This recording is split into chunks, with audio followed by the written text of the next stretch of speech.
Assalamualaikum dan salam sejahtera. Pada slot kali ini saya akan menyampaikan tajuk berkaitan format penulisan artikel kajian dalam bengkel teknologi digital dalam PDPR dan pembudayaan penyelidikan Zoom Utara anjuran IPJM. Saya Kamarudin Alias daripada Institut Pendidikan Guru Kampus Ipoh. Baik, selamat datang cikgu-cikgu semua dalam slot kali ini. Jadi slot ni bertajuk format penulisan artikel kajian.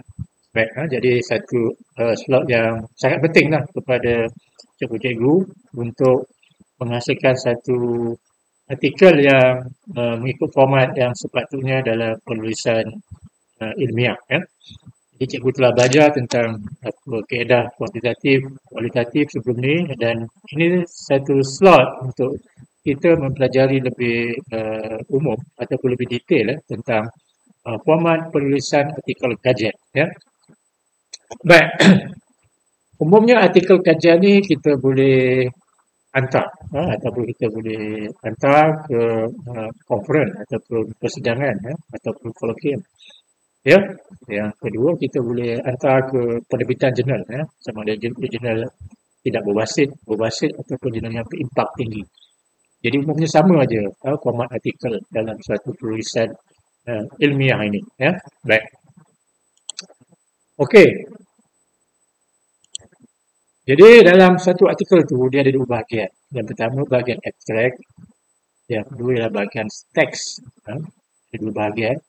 Yang pertama tu bahagian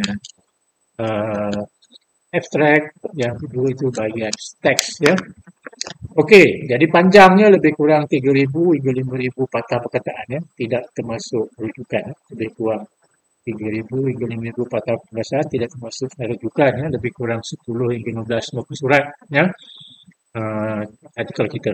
Jangan sampai 50 ke sampai 100 itu sangat banyak, lebih kurang 10 hingga 15 muka surat. Baik. Jadi kita menggunakan font TNR ataupun Time New Roman Time New Roman TNR size 12 dengan langkau 1.5 dengan kertas size A4 Jadi spacingnya 1.5 dengan kertas A4 fontnya 12 size 12 Jadi marginnya atas bawah kanan kiri lebih kurang 1 inci ataupun 2.5 cm untuk format inilah. Okey, baik. Seterusnya, okey, format dan gaya penulisan adalah selaras dengan garis panduan manual APA 7. Sekarang ni APA ataupun APA ni, APA 7 ni adalah APA terkini. Jadi kita ikut menggunakan format ataupun gaya penulisan APA dalam kajian kita gunakan APA yang terkini APA 7 Jadi yang pertama tu kita kena buat abstract lah. Jadi abstract ni biasanya kalau dalam proceeding, dalam conference ataupun dalam jurnal biasanya dia nak dua ataupun dua bahasa bahasa Melayu dan bahasa Inggeris. Kalau artikel kita bahasa Melayu lah kita buat abstract dan pada sama kita buat bahasa Inggeris.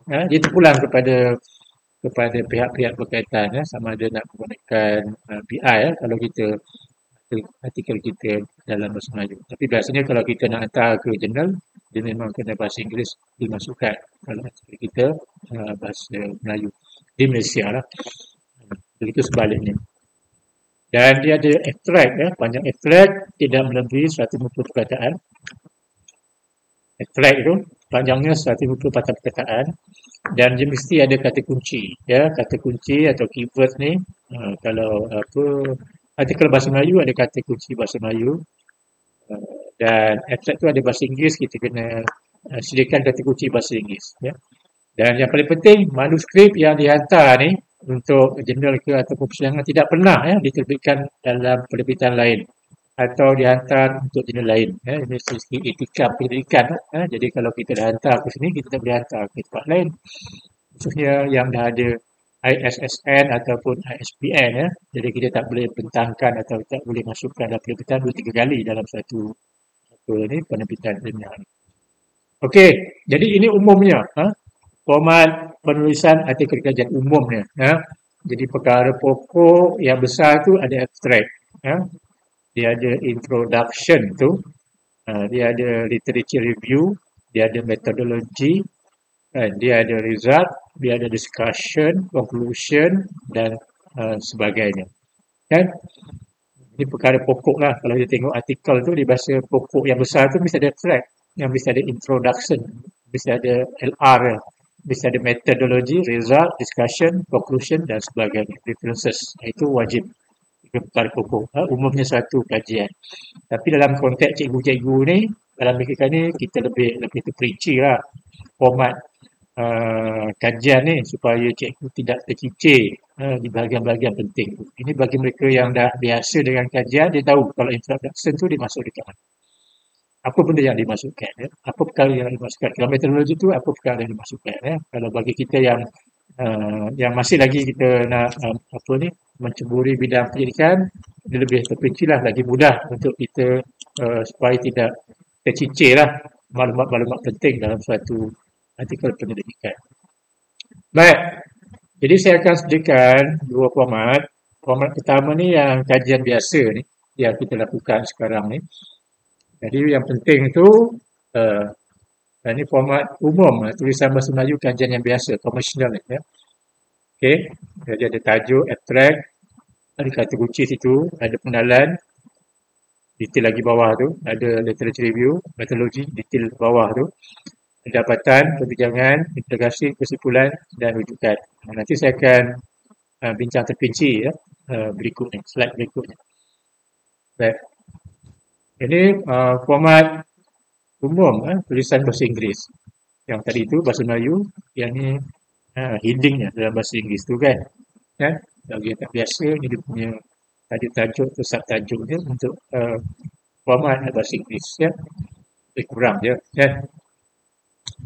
Ada topik, abstract, keywords, introduction, ada research background, problem statement, research objective, research question, hypothesis, significance of the study, research limitation, literature review, methodology, bawah tu ada research design, sampling, instrument, data collection, procedure, data analysis, finding, ada discussion, conclusion, differences. Heading ataupun tajuk-tajuk dalam apa ni. Format umum konvensional dalam bahasa Inggeris. Okey. Yang ni kajian tindakan. Kajian tindakan. Jadi kalau cikgu-cikgu ingin membuat kajian tindakan, dia tak sama format dia untuk kajian konvensional. Untuk kajian tindakan format ni adalah seperti berikut. Yang pertama dia sama, dia ada tajuk dia. Kemudian ada abstract, ada kunci dia. Dia ada pendahuluan.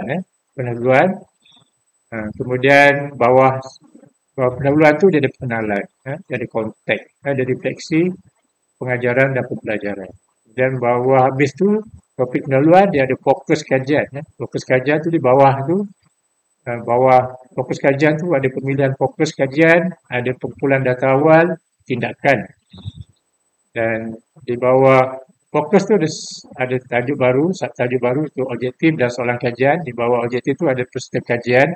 Di bawah peserta kajian tu ada pelaksanaan kajian. Pelaksanaan kajian tu ada 3 subnya, iaitu langkah-langkah tindakan, kaedah mengumpul data, cara menganalisis data, dan di bawah itu ada dapatan, dan di bawah dapatan tu ada refleksi, dan di bawah refleksi itu ada cadangan tindakan susulan dan rujukan.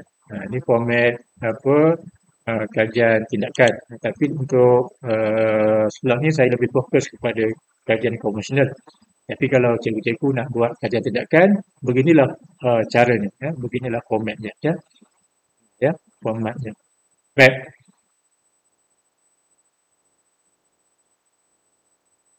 Okey. Jadi saya detailkan. Saya detailkan. Jadi format umum tulisan bahasa Melayu ni, tajuk. Yang pertama tajuk. Tajuk tu mestilah letak di tengah. Huruf besar. Sama juga. TNR, size font 12, dia ada bold. Bold kan, gelapkan. Tajuk tu ada bahasa Melayu, bahasa Inggeris. Nanti pulang kepada pengajar. Kalau pengajar tak nak bahasa Inggeris, abaikanlah tajuk bahasa Inggeris, accept bahasa Inggeris dan keyword bahasa Inggeris. Tapi saya slot ni saya nak buat umum je. Jadi tajuk tu BM dan BI lah. Dia ada nama penulis, mungkin 1, 2, 3 penulis, naraikan, nama jabatan, contohnya sekolah mana, jabatan mana ataupun APG mana, alamat email. Perlu nyatakan situ. Okey. Lepas tu, kita kena buat abstract. Abstract BM. Kalau 3 BM, dia tengah. Abstract ni tengah lah. Tengah. Okey. BM tengah, huruf kecil. TNR, saiz font 12 dan bold. Kemudian bawah abstract, tajuk abstract ni, kita buat abstract lah. Justify, abstract, satu penggan je. Nanti saya akan detailkan abstract tu macam mana. Kemudian, kalau diminta untuk buat bahasa Inggeris, buat abstract bahasa Inggeris. Dia punya tajuk dia sama je. Tengah, huruf kecil, italickan, TNR, saiz font 12 dan boldkan. Dan abstract bahasa Inggeris tu di bawah, justify kan. Dan masing-masing ni ada keyword. Keyword sebaik-baiknya, kata kunci sebaik-baiknya ada 5 kata kunci. BM dan BI lah masing-masing. Kan terpulang pada penganjur kalau dia tak mau BI, kalau artikel dalam bahasa Melayu, tak mengapa. Jadi tak payah perlu. Tapi umumnya biasanya diminta buat lah. Baik. Okey. Yang pertama, kita kena ada pengenalan. Dia sub yang besar lah.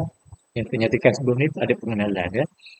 Ada pengenalan, maknanya pengenalan tu hurufnya tengah, huruf besar. Huruf besar, sama juga font 12 dan bold kan. Bawah pengenalan tu, sebab ni lebih terperinci bawah tu untuk kita cikgu-cikgu supaya tidak tercicir bagi yang dah biasa, tak perlu ada sub-sub bawah ni kan. Dia boleh buat sekaligus semua dah dalam tu. Tapi untuk cikgu-cikgu, untuk kita yang masih lagi ini, kita masukkan supaya cikgu tak tercicir lah. Jadi kita mulakan dengan latar belakang kajian, sebelah kiri, title case, TNR, saiz font 12 dan bold. Title case ni maknanya latar belakang kajian. L tu besar, K tu kajian.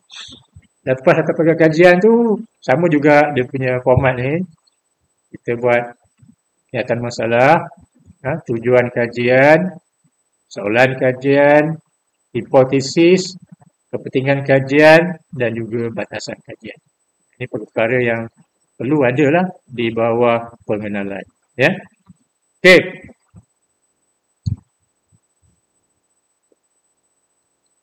Kemudian, bawah pengenalan, kita ada tinjauan literatur ataupun kajian lepas. Huruf yang tengah, huruf besar, TNR, font 12 dan bold kan.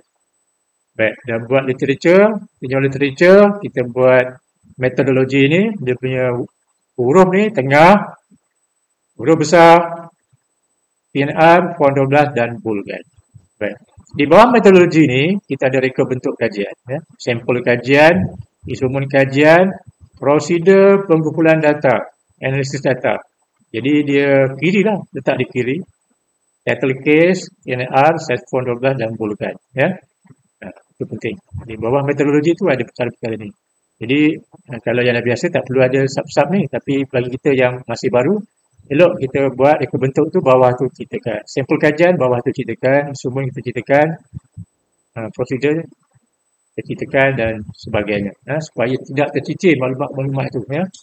Kalau tercicir banyak perkara, jadi artikel kita tak berkualiti, mungkin ditolak oleh pihak penerbitan dan sebagainya. Jadi semuanya ada, kena ada. Ringkas dia dan ada. Yang penting ringkas tapi ada. Okey, di bawah metodologi kita ada dapatan. Dapatan ni tengah, huruf besar, TNR, font 12 dan bold. Dapatan tengah bawah ni kita lah. Kemudian kita ada, dah habis dapatan tu, kita buat perbincangan dan implikasi kajian. Tengah, huruf besar, TNR, font 12 dan bold kan. Baik. Okey. Bawah itu, kita buat kesimpulan. Kesimpulan, tengah, huruf besar, TNR, saiz font 12 dan bold kan. Dan akhir sekali rujukan, masih juga tengah, huruf besar, TNR, font 12 dan bold kan. Dan format rujukan IPI 7. Jadi itulah formatnya secara umum. Jadi kita kena peka apa perkara-perkara topik dan subtopik, juga perkara-perkara tentang tengah tepi, huruf besar, huruf kecil, title case, font 12, bold dan sebagainya. Ya. Jadi ini kena peka lah, cikgu-cikgu kena peka supaya kajian kita nampak sistematik dan begitu menarik lah. Itu menarik dalam penulisan artikel. Baik, yang ini saya akan ditekan jugalah untuk format ni berkaitan dengan kajian tindakan ni. Sebab cikgu-cikgu memang tak boleh lari dengan kajian tindakan. Jadi terpulang sama ada cikgu boleh gunakan kajian biasa ataupun kajian tindakan. Ya. Jadi kajian tindakan ni serupalah dengan kajian tadi tu.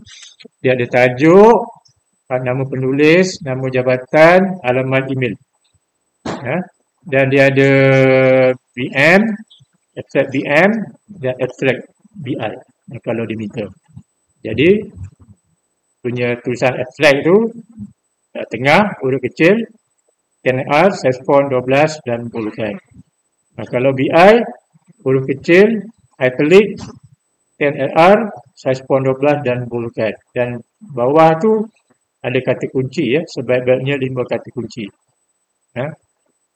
BM dan BI. Terpulang pada penganjur kalau dia nak BM semua, kalau 3 BM, BM lah. Kalau ada bahasa Inggeris, bahasa Inggeris. Ini secara umumnya, secara umumnya, secara umum, aspek kajian tindakan ni.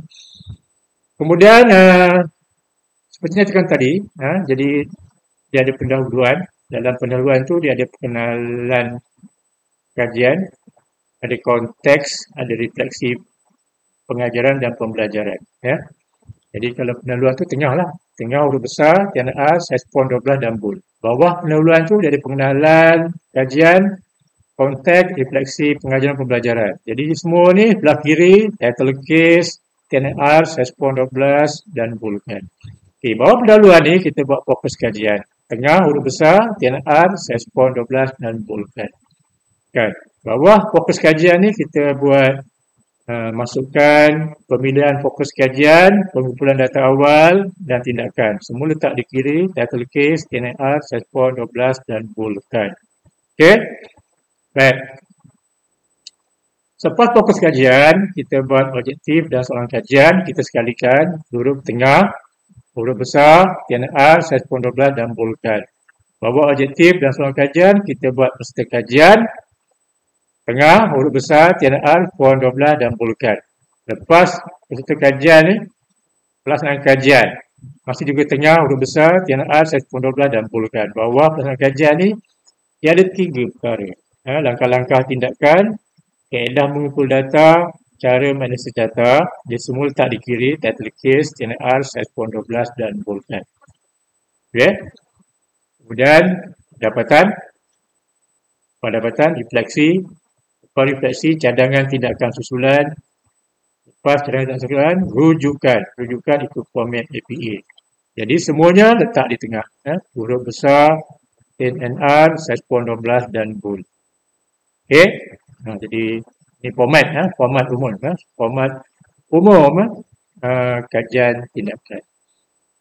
Baik, yang ni heading lah, format heading APA lah. Kan? Jadi kita kalau menulis tu dia ada level kan, level 1, 2, 3, 4, 5 kan. Jadi level 1 tu tengah lah, bold dan title case kan dia punya perenggan. Dia punya tajuk permulaan tu. Kalau level 2 tu sebelah kiri. Kan tadi macam metodologi kan. Itu buat metodologi, reka bentuk. Level 2. Maknanya last left, bold, title case heading. Jadi tab bermula dengan paragraf baru. Begitu juga yang pertama tu, level 1. Lepas kata metodologi tu kita ada lagi level 3. Contoh metodologi, pengenalan metodologi, reka bentuk. Lepas reka bentuk tu ada lagi sub. Jadi kita plus left, bold italic, title case heading. Jadi tag begin as a new paragraph. Katakanlah bawah tadi tu, reka bentuk tu kita ada level 3. Lepas level bentuk tu ada level 4 pula. Jadi kita kena buat macam ni lah dan seterusnya. Ya, jadi ini level-level. Dan penulisan tu kita ada banyak level-level dia dalam dalam apa, topik subtopik. Bawah subtopik ada sub lagi, bawah sub tu ada sub lagi. Jadi tajuk tu, tajuk untuk setiap topik subtopik tu yang berikutnya dia dia kena ikut macam ni lah. Ha? Dia ikut format okay, macam berkenaan ya. Okey, yang ni satu contoh. Contoh artikel kajian. Jadi tajuk ni kita buat huruf besar. Ini artikel tadi tu, tajuk huruf besar. Kemudian bawah tu nama dua orang. Kita perlukan nama ni. Kan? Dia letak sini satu dua. Ni penulis satu, penulis dua bawah tu. Sini kita letakkan dia punya jabatan kursi tu. Fakulti Pengurusan Ekonomi UPSI. Tak satu dan dua. Huruf kecil ni. Ini satu, kedua ni. Mereka ni dua ni adalah daripada UPSI. Mungkin yang satu tu UPSI, bawah tu sekolah. Jadi kita boleh buat dua lah. Satu tu UPSI, bawah tu sekolah. Dan ni bawah tu email dia. Email yang nombor satu. Ya, nombor satu je lah. Tak payahlah email yang nombor dua. Barang dua ketiga tak perlu lah. Cukup satu. Okay, ya. Jadi tajuk atas tu kita buat dua tab untuk nama. Yang ni kita rapatkan dua-dua nama ni kita buat dua tab. Untuk institusi ni buat dua tab untuk email, buat dua tab untuk abstract. Huruf kecil ni abstract dia, kita justify kan. Kita dua tab, bawah tu kata kunci lah. Kunci. Ini kita buat single kan, single spacing kan. Ini 1,5 spacing lah. Baik, ini dari segi tab-tab berkenaan lah. Tab-tab ataupun dari segi apa tu, jarak antara perkataan-perkataan berkenaan ya. Baik. Ini abstract kalau diminta lah bahasa Inggeris. Jadi kita italickan tajuk abstract dua tab ni. Ini satu tab ya. Ini abstract je pun kita italickan. Justify satu penggan je. Ini keywordsnya kita buat. Jaraknya sini adalah dua tab. Baik. Okey. Kemudian contoh ni pengenalan. Pengenalan tu tengah yang seperti mana saya ceritakan. Lepas tu buat dua tab latar belakang kajian. Sebelah kiri title case. Kemudian antara paragraf ni dua tab, dua tab. Kemudian paragraf ni kita boleh tepi sekali. Kita boleh tepi sini buat satu paragraf. Lepas habis antara paragraf ni dua tab. Yang ni kita tolak satu tab. Satu paragraf antara pemisah ni dua tab. Mula dengan tolak. Tolak sini satu tab. Jadi ini format penulisan biasalah dalam satu artikel lah. Baik. Ini contoh bahasa Inggeris lah. Ini antara paragraf ni dengan ni dua tab. Ini satu topik baru. Kemudian dua tab. Sini research design. Dua tab. Ini dia punya ni. Pulangnya mesti tepi lah. Mesti letak di kiri. Ya. Baik. Ini untuk jadual lah. Okay, jadual. Table ni. Boldkan. Italickan tajuk dia. Baik. Ini kalau jadual. Dia punya garisnya macam ni lah. Dia tak mau petak-petak dalam ni. Dia garis macam tu. Ya. Baik. Jadi kalau boleh dalam tu kita buat single spacing kan lah. Single spacing dalam tu. Dapat. Ini untuk rajah. Di rajah ni, tajuk rajah bukan di bawah. Jadi EPA baru ni, tajuk tu di atas. Tajuk rajah tu. Rajah dua. Bold kan. Kemudian italickan tajuk dia. Ini dia punya rajah dia. Dia ada penerangan lah. Penerangan. Rajah benar. Jadi setiap jadual, setiap rajah mesti ada penerangan lah. Jangan tinggalkan begitu sahaja. Tanpa penerangan. Ya. Jadi kita kena terangkan ya, rajah dan jadual tu. Kita tak mau biarkan begitu sahajalah jadual tu tanpa penerangan. Ya. Baik. Ini rujukan ya.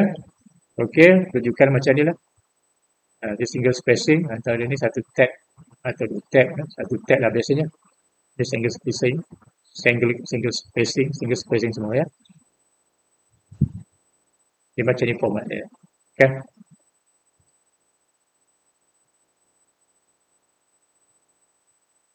Okay, jadi saya cerita sedikit lah tentang komponen-komponen format ni. Di tajuk tu, dia perlu ringkas tepat, tidak lebih 80 aksara. Dia tidak perlu ada tanda baca seperti itu, ya, tanda seruan ni. Dan tidak perlu ada singkatan kecuali yang biasa. Dia tidak ada titik nota di akhir tajuk. Dan tajuk tidak perlu nama komersial, jargon, dan tidak disenarai dalam indeks. Ya. Dan menarik perhatian pembaca. Ya.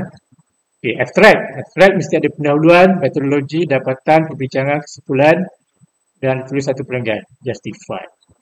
Kata kunci, perkataan penting, satu artikel, sekurang-kurangnya 5 perkataan. Biasa kata kuncinya juga untuk sebagai enjin carian. Ya. Perkataan dan antara tidak perlu kerana perkataan hubungan tidak ada kaitan. Disusun ikut kepentingan ataupun susunan abjad A, B, C, D dan sebagainya. Okey. Pengenalan. Apa itu pengenalan? Pengenalan ialah panduan yang baik untuk menarik minat penyelidik untuk membaca keseluruhan artikel. Dan dia adalah latar belakang mengenai bidang penyelidikan. Apa itu pernyataan masalah? Yang masalah ialah isu yang timbul, menarik perhatian dan dorongan untuk melakukan kajian ke atasnya. Apakah sumber-sumber pernyataan masalah? Minat, pengalaman, teori yang dipraktiskan, iaitu ketidakpastian timbul dan ingin menguji teori, terdapat konflik antara hasil pandangan teori dan amalan, pandangan pakar dengan hasil kajian berbeza, hasil kajian lepas bertentangan, pengetahuan tidak lengkap menyebabkan kekeliruan. Okey, jadi aspek penting dalam pernyataan masalah, praktikal, mempunyai kepentingan praktikal, teoretikal, memberi implikasi, meningkatkan body of knowledge, menyatakan sasaran kajian dan menyatakan variable utama. Objektif kajian pula biasanya ada dua, objektif umum dan khusus, ya, dimandungi tindakan dan kandungan. Baik, soalan kajian pula ialah merupakan spekulasi atau soalan yang ditimbulkan daripada pernyataan masalah. Dia berbentuk tanda soal dan selaras dengan objektif kajian. Baik, hipotesis. Mungkin kalau kajian kita yang melibatkan inferensi, dia ada hipotesis. Tapi kalau kajian min atau pusat pegawai, tak perlu ada hipotesis. Kalau ada hipotesis, apa itu hipotesis? Dia untuk membantu pengkaji menyatakan, menguji ramalan dengan tepat, memberi panduan saintifik kepada penyelidikan dan juga dia mengorganisasi dan merumus dapatan kajian dan kesimpulan kajian. Okey, itu yang ini pula kajian lepas. Ya, kajian lepas itu apa? Tentukan topik atau subtopik dengan merujuk kepada objektif, hipotesis serta selari dengan fokus kajian. Dia ada topik, dia subtopik, tapi sub-sub tu mesti selari lah dengan objektif, ya, hipotesis dan juga fokus pendidikan. Biasa rujukan tidak lebih daripada 5 tahun lepas. Kalau ni 2001, mana 2000 berapa? Ya, 2016 ke atas. Yang lama-lama tu 10 tahun, 20 tahun, maknanya tak boleh lah. Jadi, elakkan penulisan secara deskriptif dan pendidikan secara umum saja, elakkan. Jadi, biasa perbincangan daripada umum kepada khusus, kepada bidang berkenaan lah.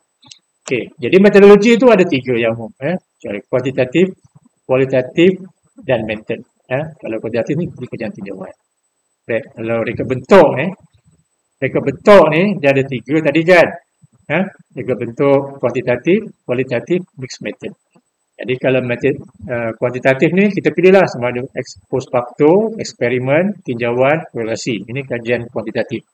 Jadi kena nyatakan reka bentuk tu supaya kita jelas kajian kita. Mesti nyatakan apakah reka bentuk yang kita nak gunakan. Ini untuk kajian kuantitatif. Kalau kajian kualitatif seperti kajian kes, etnografi, fenomenologi, grounded teori, kajian lapangan dan sebagainya. Ya.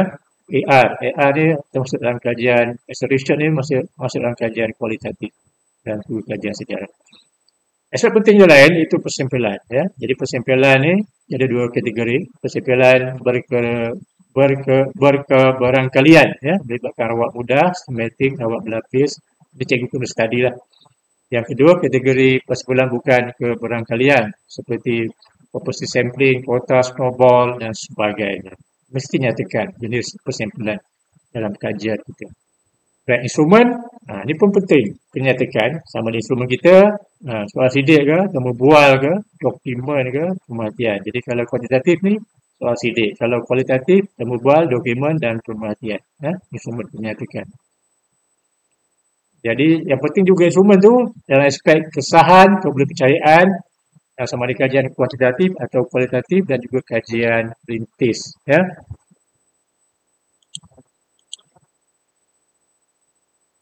Juga aspek prosedur pengumpulan data.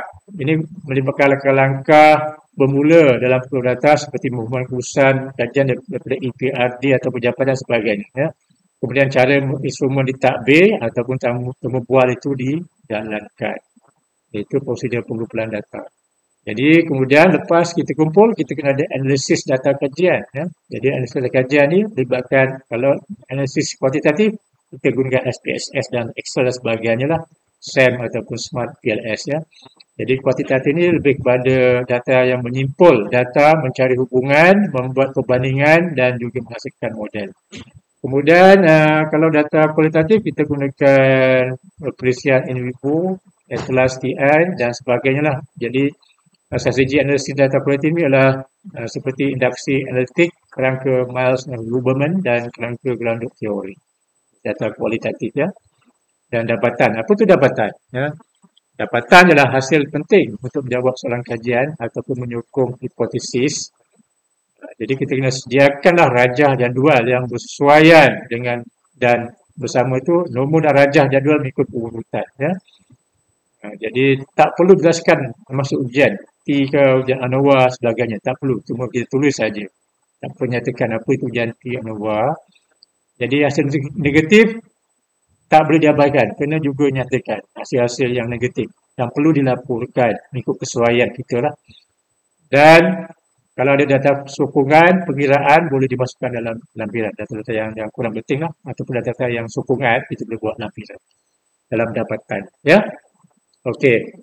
Jadi aspek yang akhir sekali, yang dua akhir sekali itu perbincangan dan implikasi. Jadi perbincangan ni adalah untuk menjawab sama ada objektif soalan hipotesis tercapai dalam pendahuluan. Ya. Memberi input, ide baru dan penemuan penting hasil pendidikan dalam perbincangan dan implikasi ini. Dia menguraikan prinsip dan hubungan. Juga hasil kajian itu dapat dikaitkan dengan kajian lepas. Ya. Sama ada kesamaan ataupun ada perbezaan. Ya. Dapatan kita dengan kajian lepas. Ya. Jika ada kesamaan, maka kajian lepas itu naklah dilaporkan, menyokong kajian kita. Jika berbeza, kajian lepas dengan kita, mengapa berbeza? Dan apakah implikasi dengan pemikiran semasa mengenai bidang kajian secara umum? Okay. Dan berikutnya, dalam aspek yang sama juga, nyatakan apakah sumbangan baru, penemuan penting dari kajian yang dijalankan, nyatakan kekurangan ataupun limitation, berikan pandangan alternatif terhadap hasil kajian, nyatakan kerelevanan ataupun impact hasil kajian dengan bidang secara lebih luas. Itu implikasi kajian dalam konteks subtopik perbincangan dan implikasi kajian. Dan akhir sekali itu rumusan. Ya. Rumusan ni berkaitan hasil kajian itu dibincang dengan lebih luas ya, dengan mengambil kira maklumat dalam pendahuluan. Ya. Elakkan rujukan lah kalau boleh lah. Kalau tak boleh tak mengapa, boleh masuk rujukan. Boleh menyatakan semula hipotesis, bincangkan sama ada hipotesis tersebut bersih, boleh digunakan dan mengapa. Jika boleh digunakan, maka pengkaji boleh cadangkan kajian seterusnya secara spesifik. Ya. Dan rujukan. Ya. Rujukan mesti mengikut APA 7 dan seperti saya nyatakan tadi, tidak lebih daripada 5 tahun lepas dan utamanya adalah rujukan menggunakan jurnal, buku-buku dan sebagainya. Ya. Baik. Ya, sekian, terima kasih. Jadi, begitulah topik pada hari ini.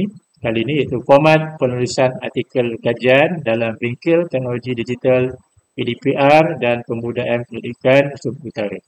Sekian, terima kasih. Assalamualaikum warahmatullahi wabarakatuh.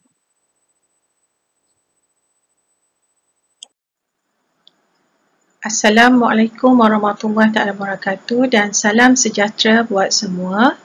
Saya Dr. Nosia binti Bahari akan menyampaikan berkenaan format penulisan mengikut APA edisi ke-7. APA adalah singkatan bagi American Psychological Association.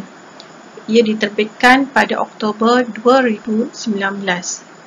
Untuk kali ini, kita akan membincangkan berkenaan format citation dan rujukan serta format penulisan teks, jadual dan rajah. Ini adalah muka type ataupun font yang boleh digunakan di dalam penulisan mengikut APA edisi ke-7, iaitu Arial font 11, Calibri font 11, Georgia font 11, Times New Roman font 12 dan Lucida Sans Unicode font 10. Dalam APA edisi ke-7, tanda petikan banyak digunakan dalam penulisan berbanding italik atau huruf condong semasa anda ingin menggunakan sesuatu frasa atau untuk menekankan atau menunjukkan sesuatu perkataan. Menggunakan angka atau nombor bagi nilai yang melebihi 10 untuk semua bahagian dalam teks. Menggunakan nombor atau angka bagi tempoh masa. Contoh, 2 minggu, 8 minggu, 12 jam.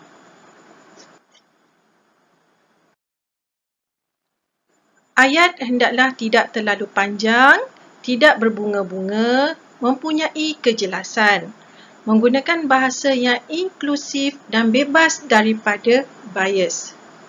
Penulis hendaklah sensitif terhadap frasa yang digunakan bagi merujuk jantina, umur, kekurangan upaya, identiti etnik dan orientasi seks.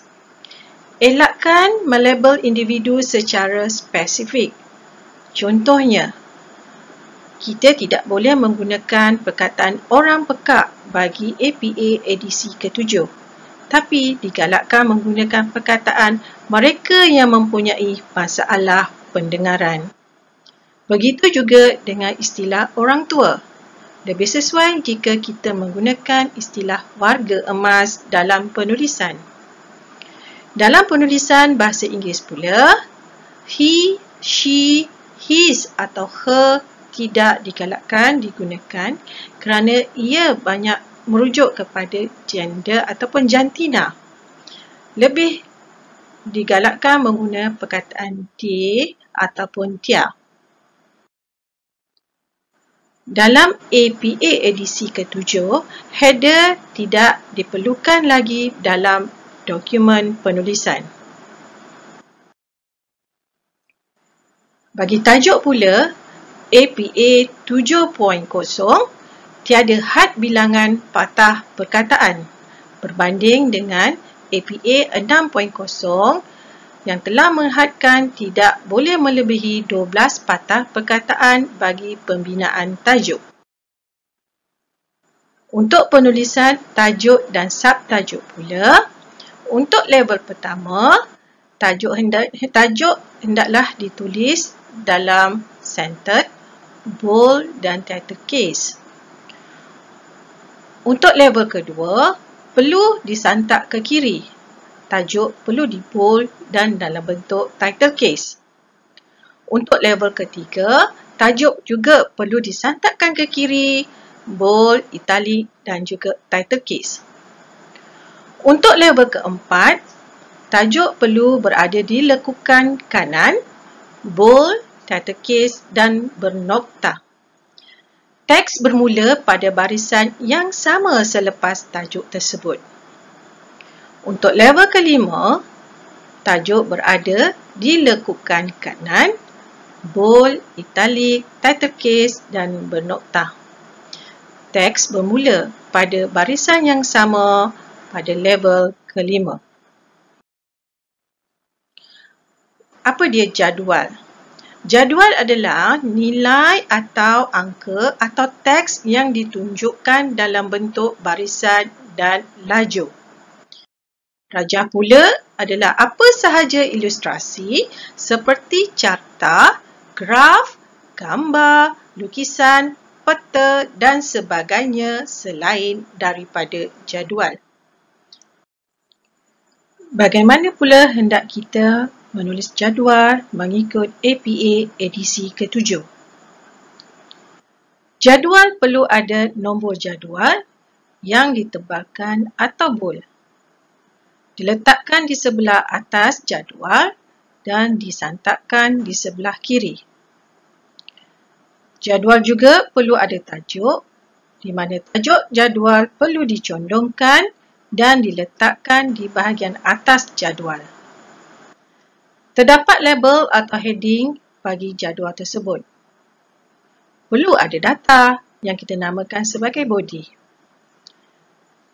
Mengikut APA edisi ke-7, jadual perlu ada nota. Nota ini merupakan penjelasan tambahan, pelengkap atau menjelaskan informasi yang terdapat dalam body jadual tersebut. Sumber bagi jadual juga boleh dinyatakan di dalam nota tersebut. Bagaimana pula rajah? Rajah juga perlu ada nombor rajah yang ditebal atau dibold. Perlu ada tajuk rajah yang dicondongkan. Nombor rajah dan tajuk rajah perlu diletakkan di atas rajah dan diletakkan di sebelah kiri dokumen. Terdapat label paksi Y dan juga tajuk paksi Y. Perlu ada petunjuk dan perlu ada body ataupun data. Terdapat juga label paksi X dan juga tajuk untuk paksi X. Seperti juga dalam jadual, pada rajah juga perlu dinyatakan nota yang menjelaskan tentang rajah tersebut ataupun penjelasan tambahan atau pelengkap bagi rajah tersebut. Ia juga menjelaskan informasi yang terdapat dalam body jadual ataupun sumber. Dalam teks, rujukan nombor jadual atau rajah perlu dinyatakan dengan jelas dan spesifik. Contohnya, penulisan seperti yang ditunjukkan dalam rajah 2 data ... Ataupun yang kedua, lihat rajah 2. Ataupun yang ketiga, seperti yang ditunjukkan dalam jadual 1 ataupun lihat jadual 1. Di mana di sini kita rujuki rajah atau jadual yang hendak kita jelaskan. Jangan atau elakkan perkataan seperti rajah di atas atau rajah di bawah. Perkataan ini kurang spesifik. Ataupun lihat rajah di atas atau di bawah.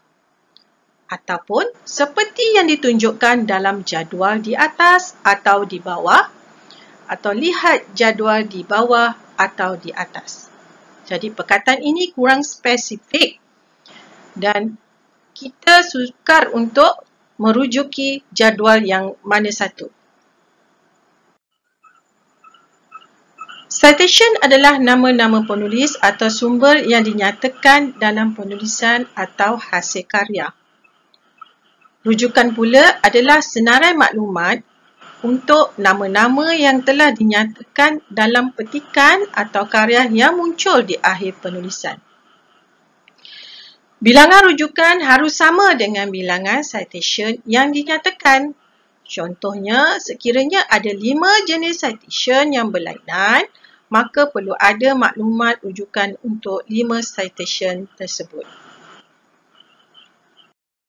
Ini pula adalah ringkasan menulis citation di dalam teks. Untuk penulis seorang, bagi fokus kepada info, nama penulis hendak dinyatakan di dalam kurungan. Contohnya, kurungan Beckham, 2020, tutup kurungan.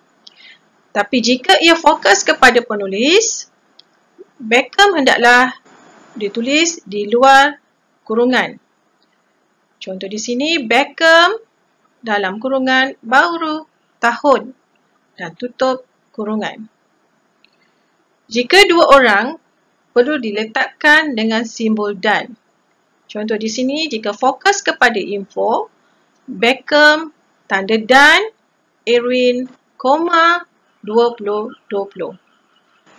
Tapi jika fokus kepada penulis, Beckham dan Erwin dalam kurungan 2020. Jika lebih daripada 2 orang, kita hanya meletakkan perkataan at all dan titik kemudian baru koma. Kumpulan atau organisasi, kita hendaklah menulis nama penuh kementerian tersebut. Contohnya Kementerian Pendidikan Malaysia, 2020. Tapi untuk kali kedua, kita boleh menyatakan secara ringkas dengan syarat pada pertama kali hendaklah kita menyatakan ringkasannya.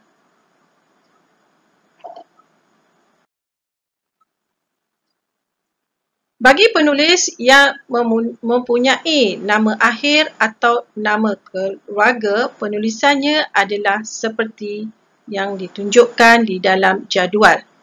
Contohnya, Henry Golding, kita hanya menulis nama keluarganya, iaitu Golding. Begitu juga dengan nama Cina yang mempunyai nama keluarga. Contohnya di sini Li Chongwei, kita hanya menulis nama keluarga iaitu Li. Contoh yang ketiga, jika penulis itu mempunyai nama lain selain nama tambahan, contohnya nama Kristian dia, Jimmy Chu Kim Weng, kita tetap menggunakan nama keluarganya iaitu Chu. Contoh yang lain, Jaya Subramaniam, kita gunakan Subramaniam. Ali bin Hashim, Hashim. Salman Han, Han. Kim Jisoo, Kim. Haruki Murakami, Murakami.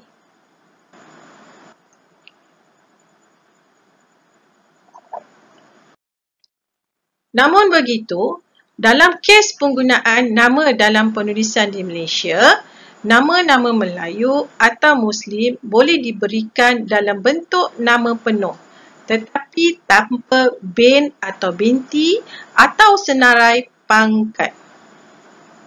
Okey, contohnya Datuk Seri Afiq bin Nazhan. Dalam citation ataupun penulisan citation di dalam teks, kita hanya menulis Afiq Nazhan. Begitu juga Profesor Emeritus Datuk Dr. Siti Suhaila binti Haji Zahari, kita hanya menulis Siti Suhaila Zahari. Kerana Datuk Seri dan Profesor Emeritus Datuk Doktor ini merupakan pangkat. Tapi berbeza pula jika namanya di depannya merupakan nama yang lahir daripada yang terdapat pada nama asal keluarganya, iaitu contohnya Dayangku ataupun Megat ataupun Raja. Kita masih menulis nama penuh. Contohnya di sini Dayangku Insyirah binti Ahmad, kita menulis di dalam citation sebagai Dayangku Insyirah Ahmad. Jayanti anak perempuan Sami, kita menulis sebagai Jayanti Sami.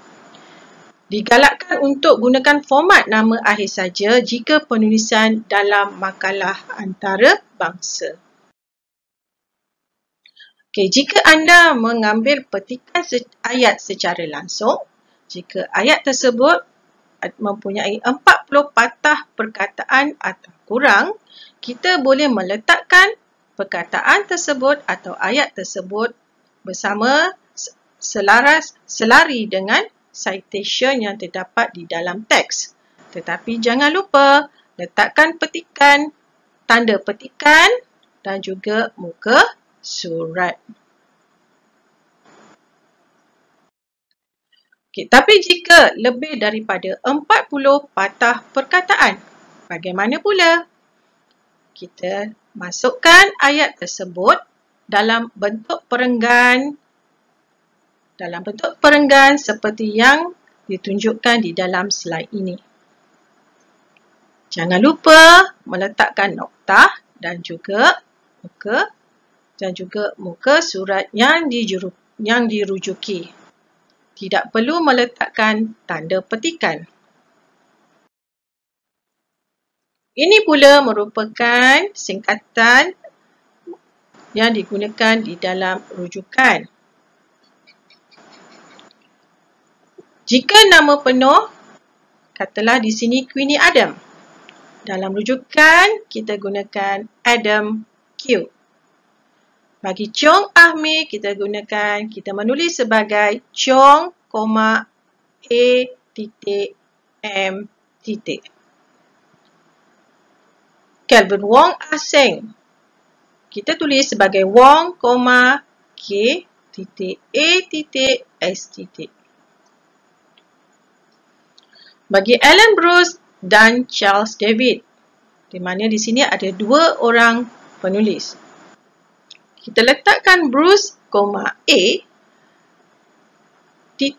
koma, dan jangan lupa simbol dan. David, R.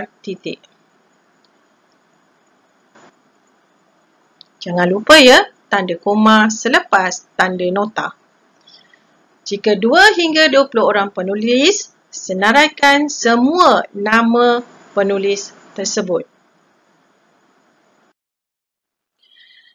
Dalam edisi ke-7 APA, bagi 2 sehingga 20 orang penulis, anda perlu senaraikan semua nama dan sebelum penulis terakhir, anda perlu letak tanda dan. Seperti yang telah ditunjukkan di dalam slide ini.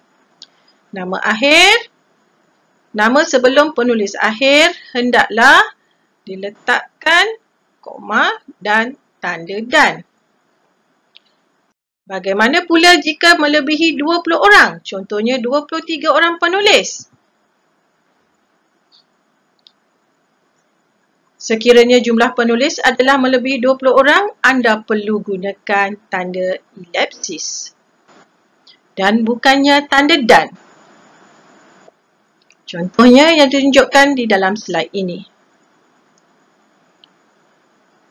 Makalah yang ditulis oleh 23 orang penulis. Senaraikan 19 penulis pertama, kemudian letakkan tanda elipsis, iaitu 3 titik